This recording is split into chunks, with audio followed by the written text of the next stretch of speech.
Alright guys, when designing a building, there's a few factors you need to consider. And one of them factors is the passage of natural light into your structure. So for example, I'm going to be showing you my mosque project and how we consider this in this project.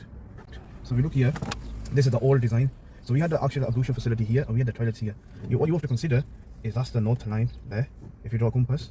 The sun travels from the east to the west side, so it's going like that. Okay? So the sun's going that way, which means if that's north, that means we're getting sunlight going this way around the project. Okay? Sun's traveling this way, and that's the front facade of the building. So this is the entrance, if anything, into the project. Now, so the large windows for the project look like this. And we've got two of them on either side. And what we've considered is, in this design, you see the ablution facility here and the toilets here. But technically, if you've got large windows like that, it's not suitable to have toilets on this side, is it? And then the ablution facility in the middle. So we actually changed that in the design. And what we did was we swapped it around. So we put the ablution facility here, where these large windows bring in enough natural light.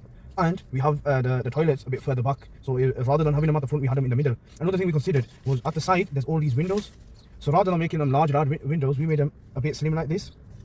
They run along this side, run along that side, in which the sun is traveling in this path. And what we have to consider is along this side of the building, there's like basically a house, and there's other like neighborhood houses in the area. So we don't want to be onlooking them. So by making narrow windows, it meant that natural light's coming into the building, but not the windows are not that large in which you can overlook into the neighbor's property in a sense. So these are a few considerations we took into consideration with the project. There's also a little corridor here, and there's another structure here. So in that corridor, we made another window in which natural light's flowing into the prayer hall. Here's the mihrab.